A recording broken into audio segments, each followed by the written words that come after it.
Je vous assure, hein, les images SHO, c'est possible avec une caméra couleur.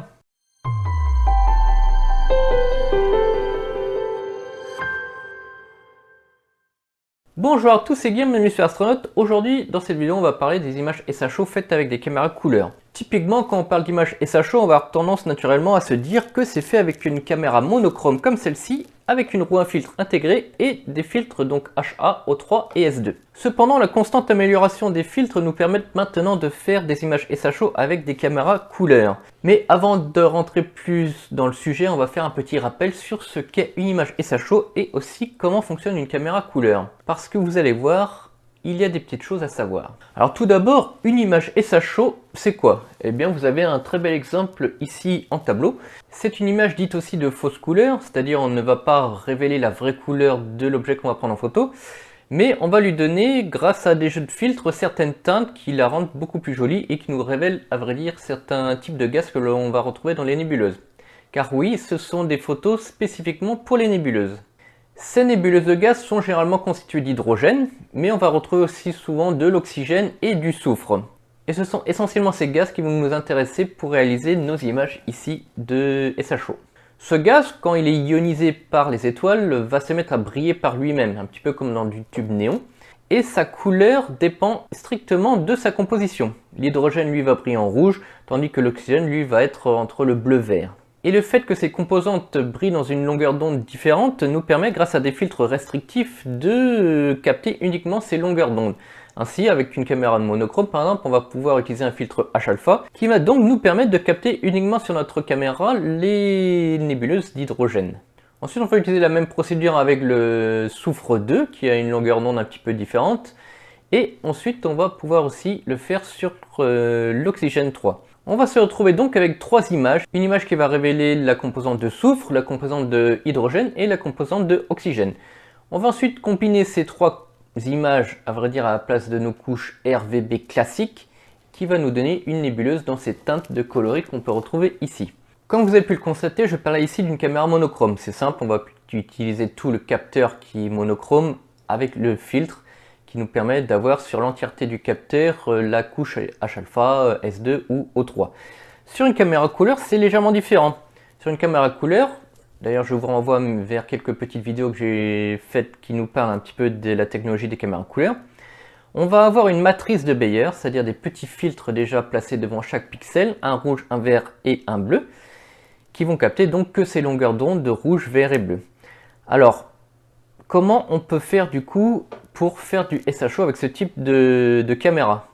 On va pouvoir réutiliser la technique qu'on va utiliser sur la caméra monochrome avec un filtre HA, O3 et S2, mais on va avoir qu'un quart du capteur qui va être réellement utilisé pour capter ces différentes longueurs d'onde. Mais la technologie de maintenant nous permet d'avoir une vision légèrement différente du traitement SHO. Ici, on va retrouver des filtres duo-band, donc on va retrouver ici, alors on a le L-Enhance, le L-Extreme.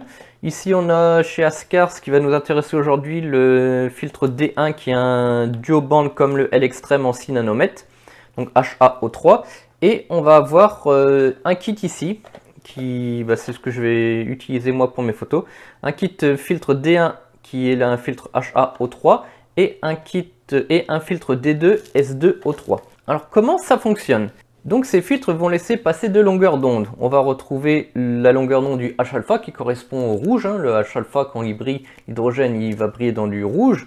Et on va avoir le O3 qui lui va briller dans le bleu et dans le vert. Voilà la couche O3 et à cheval à peu près sur ces deux longueurs d'onde. Et c'est ce qui est très intéressant sur une caméra couleur, c'est-à-dire on va avoir une caméra couleur qui va elle avoir une filtration sur un pixel en rouge avec la matrice de Bayer et un en vert en bleu. Voilà, deux en vert et un en bleu d'ailleurs.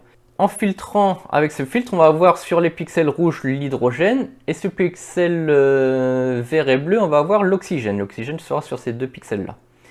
Et sur le filtre soufre 2 et O3, donc le D2, on va avoir sur les pixels rouges le soufre, parce que le soufre va briller aussi dans une longueur d'onde du rouge. Et le O3, eh bien, on le retrouve également sur le filtre vert et bleu. Le principe que je vais vous montrer aujourd'hui, c'est on va utiliser donc ce kit de filtre D1, D2 de chez Askar, Alors il n'y a pas que eux, je crois Antlia fait aussi un filtre S2O3. Mais le principe sera le suivant, c'est-à-dire on va faire une photo, par exemple une nuit avec le filtre D1, donc HAO3, on va se retrouver avec une image qui correspond qui contient donc les longueurs d'onde de H alpha et de O3. Et on va faire une seconde nuit d'observation, par exemple d'imagerie avec le filtre S2O3 qui lui va avoir aussi sur ses pixels rouges le soufre 2 et sur ses pixels verts et bleus l'oxygène 3. Ensuite, ce qu'on va voir juste après, on va se retrouver donc avec deux images stackées. Il suffira tout simplement de séparer les trois couches couleurs de chaque image. Donc RVB pour le HAO3, donc on va se retrouver avec la couche R qui correspond au H alpha. V et B, on va avoir donc l'O3 sur les deux. Pareil pour le S2, on va avoir le S2 sur la couche rouge et le O3 sur le vert et bleu.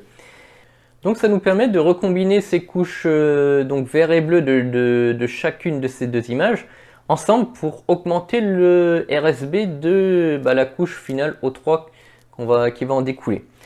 Bon, trêve de bavardage, je vous montre ça un petit peu sur l'ordinateur. Nous voici donc sur l'ordinateur, alors j'ai ouvert le logiciel PixInsight comme vous pouvez le voir ici. J'ai réalisé un grand champ avec la FRAC 400 et la Poseidon C, donc avec une nuit avec le filtre D2, donc le S2O3, et une nuit avec le HAO3, donc il y a à peu près 7 heures de temps de pause sur chaque filtre. On va donc utiliser le Screen Transfer Function pour voir un petit peu ce qu'on a dans nos images, parce que comme vous pouvez le voir ici, c'est tout noir. On va aller d'abord sur la O3. Alors, petite technique ici pour faire un STF, je vous déconseille ici de décocher le petit link. Ça va créer un STF différent sur chaque couche qui nous permet en fait de visualiser quelque chose avec des couleurs qui est un petit peu meilleur. Pour vous montrer la différence, par exemple, si d'origine c'est comme ça, ici on a une image qui est totalement rouge, alors qu'ici en fait il crée automatiquement un alignement des couches RVB.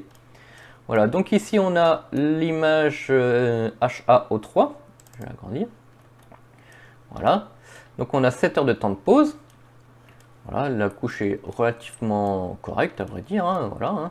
Un peu bruité, mais bon c'est vrai que je trouve que le bruit est plus élevé sur les caméras couleur que sur les caméras mono, mais bon ça c'est un autre sujet. Voilà, et ici on va avoir le S2O3. Voilà, donc on peut voir la différence ici entre un S2O3 et un HAO3. Et c'est cette différence qui va nous permettre en fait de réaliser une image SHO. Donc la manipulation est relativement simple. Vous allez cliquer ici sur l'image S2O3. Vous allez cliquer ensuite sur Extract RGB Channel. Voilà. Vous vous retrouvez donc avec une couche B, G et R. Donc on peut voir ici donc ça c'est la B, ici on va avoir la G et ici on va avoir la R. Alors typiquement ici comme je vous l'ai dit, la R correspond à la couche S2, donc il suffit de faire fichier sauvegarder et ici on va l'enregistrer en XIF, pour PixInsight c'est mieux, et on va l'appeler donc S2, donc ça c'est la couche S2 en 32 bits. Voilà. Ensuite ici on va avoir la couche G, donc ça c'est une couche de O3. On va faire save as XIF et on va l'appeler O3-1 parce qu'on va avoir 4 couches de O3 en tout. Voilà. Hop, on peut la fermer celle-là. On va ensuite avoir la couche de bleu de B, donc ici aussi c'est de l'O3, donc on fait save as et on va l'appeler O3-2. Voilà. Celle-ci on peut la fermer. La S2, celle-ci, hop, R, on la met de côté. Et celle-ci on peut la mettre aussi de côté. Ensuite on fait la même chose avec le HAO3, on sépare les trois couches. Donc ici, la bleue, on a aussi de l'oxygène, donc on va mettre O3-3.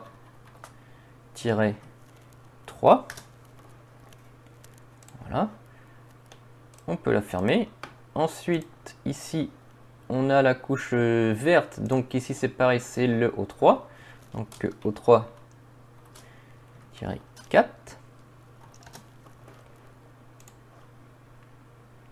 On peut la fermer aussi. Et ici, on a la couche rouge. Donc ça, c'est la couche de H-alpha. C'est souvent la plus belle des couches. Donc celle-ci, on peut l'enregistrer aussi. Save as. On va l'appeler HA. Et voilà. Donc maintenant, le but de la manipulation, c'est de créer notre vraie couche de O3 grâce aux 4 images qu'on a faites. Donc on va aller dans Process, All Process, on va utiliser Image Intégration. On va ajouter ici nos 4 images de O3. Voilà.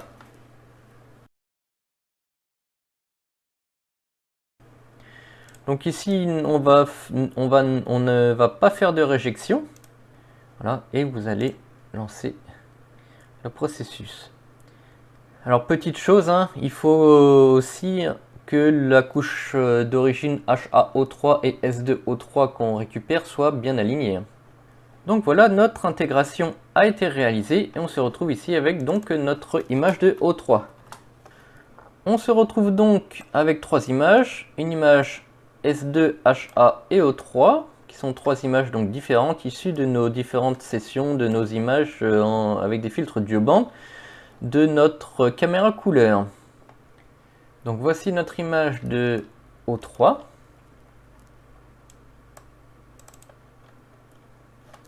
Notre image de H-alpha. Alors, il y a plusieurs méthodes pour faire du SHO. Ici, pour la photo que je vais vous présenter, on va suivre un petit peu l'historique que j'ai utilisé pour refaire mon image SHO. Donc j'ai d'abord fait une montée d'histogramme classique avec un petit traitement de chaque couche, donc O3, HA et S2. Donc pour le E3 ici, donc j'ai fait de l'automatic background extraction, pardon. Montée d'histogramme classique jusqu'à un certain point, un petit masking stretch, et après donc un petit peu de blur exterminator et noise exterminator. Donc ça c'est la couche O3 finale que je vais utiliser pour mon SHO. Ensuite pour le HA, même manipulation. On va retourner donc sur le HA. Donc ici donc un automatic background extraction, pareil, donc montée d'histogramme. Voilà, petit masque stretch, X blur, noise extraction, et je trouvais qu'il y avait encore un petit peu de vignettage ou autre. J'ai refait un automatic background extraction. Donc voilà la couche H-alpha. Et pour le S2, strictement la même manipulation. On va aller sur le S2.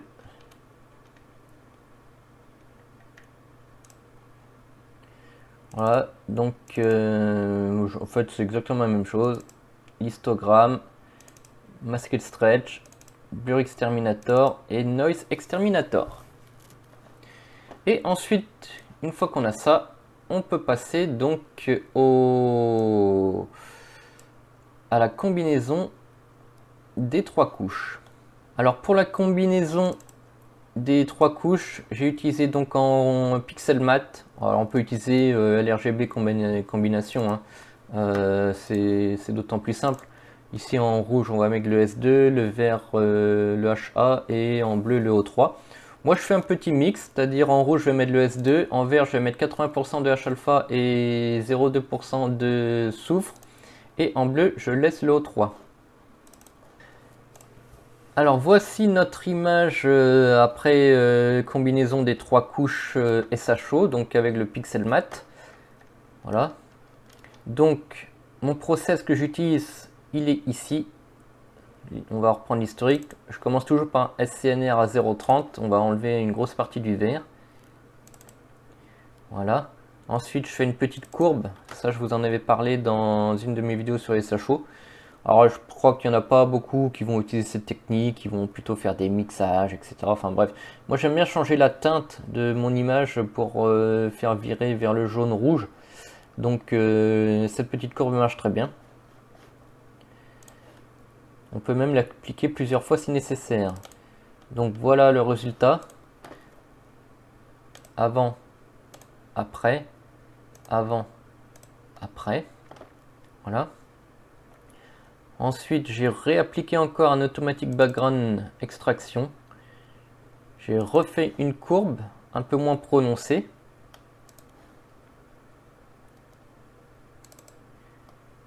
Voilà. Donc là, vous avez l'avant, après la courbe.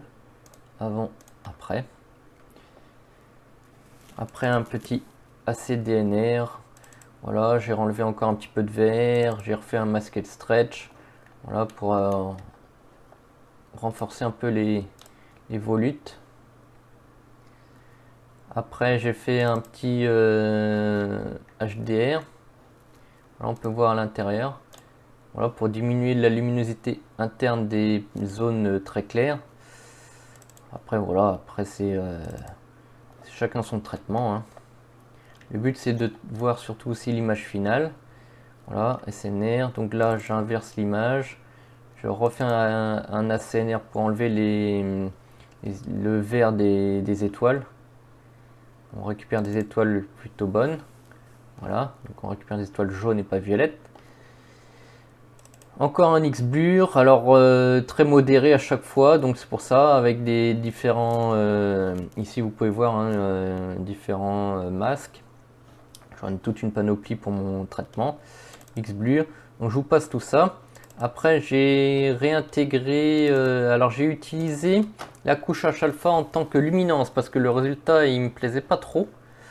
Du coup j'ai utilisé, voilà, le H-alpha en tant que couche de luminance.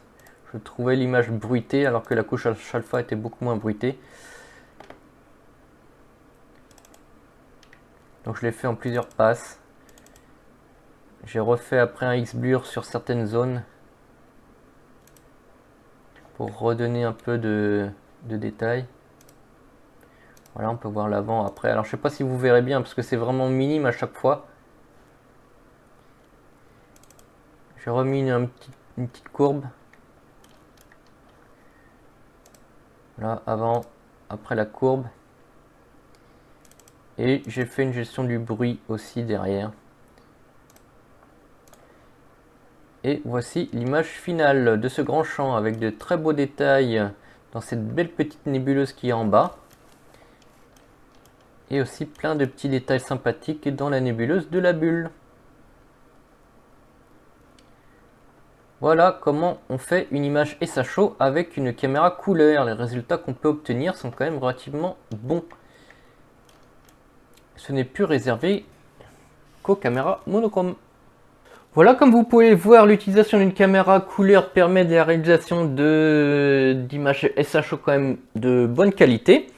Alors moi, mon avis personnel, c'est que oui, c'est faisable, oui, ça marche bien, mais le niveau de bruit reste un peu plus élevé quand même qu'avec une caméra monochrome. Bon, ça, je vous en ai déjà parlé dans une vidéo que vous trouverez en lien en description, voilà, qui parle des caméras couleur. Voilà, mais c'est vrai qu'à l'usage, ayant les deux, le SHO reste de meilleure facture quand même avec une caméra monochrome.